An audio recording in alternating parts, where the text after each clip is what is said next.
Hey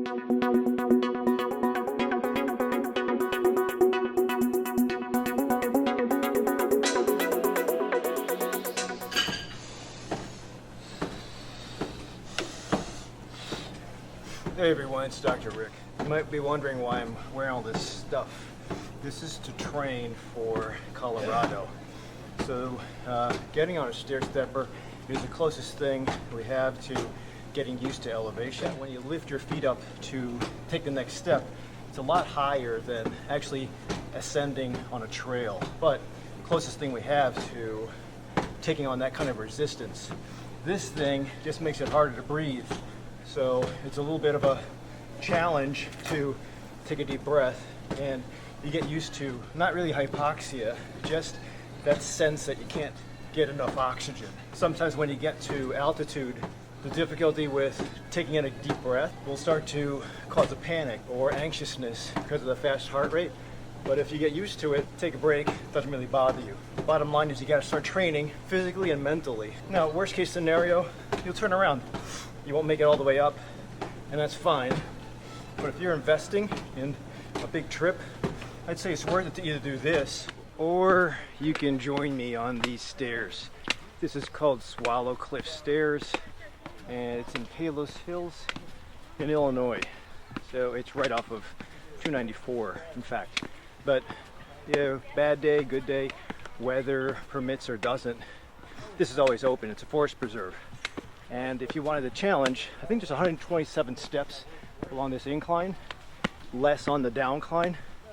So the training is to make sure that you're prepared for taking on a lot of quad work.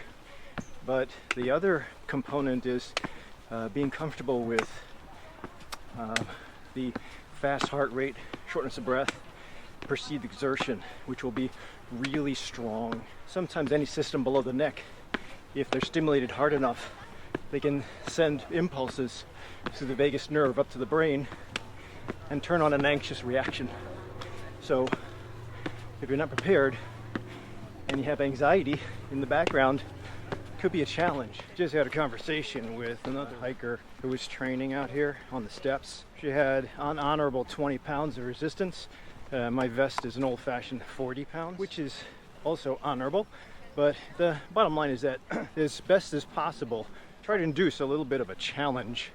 I mean, going up and down the steps is challenge enough, but sometimes when you get used to that, she said she was here for 20 rounds. That's about what I expect. So between now and August 26th, when we touch down in Colorado, I think it's important to do the best you can. If you haven't been up to any kind of altitude and you've only been a flatlander, get used to training a little bit more aggressively, even here. So you can do it on a stair stepper, you can do it on these steps, or if you can find a little bump, a hill, that too will get you a little bit more tolerant to when we get to trailhead. And the last thing you want to do is you take off from trailhead and within half an hour you're wasted. So that'll be real short of breath, anxious, and you just don't like the speed of the way the heart beats. That's a little spooky if you're older, and that's why I want to challenge getting you, number one, off the couch, but also if you are training in the gym, throw this in as an alternative. It does give you a change in variety. You don't have to stop your resistance, you don't have to stop your cardiovascular fitness, but just test your mettle by hitting this a couple times. Build up until August. I usually do a couple rounds once a weekend, and I'll put as best as possible the calendar schedule for if you want to meet up here at Swallow Cliff Stairs. I've had some patients ask me about autonomic dysfunction. Think of your vagus nerve. It's an important nerve that comes from the brain, and it sets the pace for your heart, digestive system, bladder or urinary system, neurological system, and endocrine. But we've always thought of it as being one way. Signals only go from brain to the systems. But there's something called autonomic dysfunction, where if a couple systems are off, irritable bowel syndrome, tachycardia, fast heart rate, problems with your period or testosterone, that you can send signals backwards. And if there's a loud enough source from your heart, your digestive system, which are two of the most common things, it can actually induce the brain to think in a certain way. fast, fast, fast as far as gut, then the brain's going to eventually think fast, fast, fast. And that might be good in fight or flight or problem solving quick. It's not good for digestion, sleep, love. Being in chronic fight or flight is a totally imbalanced lifestyle, whether it's triggered by something in the brain, thought, idea, sound, or phrase, or it's triggered by systems below the neck turning on uncontrollably. It doesn't matter. The end result is that you'll go through life suffering. It's not just emotional suffering, it's also physical suffering. So it's important to relearn and control the vagus nerve. I am collaborating with a group out of Wooddale, Illinois, that does great work with post-concussion victims as far as recalibrating, rewiring, and developing new neuroplasticity. And if you don't know what that means, it's just where you can mold the brain. Instead of waiting for the brain to just degenerate and become an Alzheimer's forgetful kind of person, you can actually grow the brain, even past the point of age. The data out of Stanford, Harvard, University of Wisconsin, Madison, it all points to the value of growing brain tissue, even post-stroke victims. So this is good with regards to physical training, but I think the value is also there with regards to mental stability and learning to control the vagus nerve, getting back autonomic function, in addition to a kick-ass hike to Colorado. Worst case scenario though, if you can't get here, if you don't have a membership to a club, then we can try this. For those of you who can't get to Swallow Cliff because you don't like being outside, or you don't want to go to a gym because you haven't been vaccinated yet, although that's confusing, mask, no mask, it is fair to consider doing steps. Steps are, again, another way to get your legs moving, work out the quads, develop your hamstrings, calves.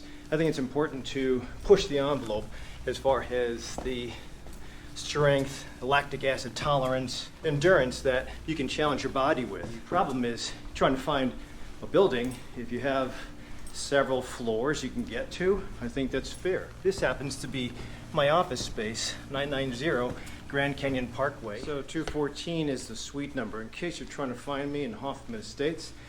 But again, if you can't get outside, it's fair to find a place with a couple of floors. Use those stairs as your training ground. Now, you might have to get permission, you might have to wear a mask, and that's okay. Probably be able to find a couple buildings where I could use the stairwell. This is the building, it's off of Higgins, right down the street from Whole Foods. So this is where I would say, it doesn't matter if you're going with me to Colorado, it doesn't matter if you're on one of my weight loss classes. The idea is just reintroduce activity, reintroduce some form of nutritional practice, and some form of calming. I talked about a couple things with regards to training and autonomic control. When you have a schedule of event coming up and you're training your butt off to get to that event, usually nutrition will be a motivating factor to control till you get to the event. Now the question is, what are you going to do after that? And that's okay. We don't care about that right now. The objective is just to expend as little effort as possible to get maximum benefit. And that would be exercise, weight loss, calming practice, nutritional change, maybe a fast of some sort, maybe a change in your keto, your paleo, your carnivore to something different. Even if you're a vegan, I think it's worthwhile to consider a change for a short time. Because if whatever you've been doing for a long time isn't serving you, then you have to find a different way to do it.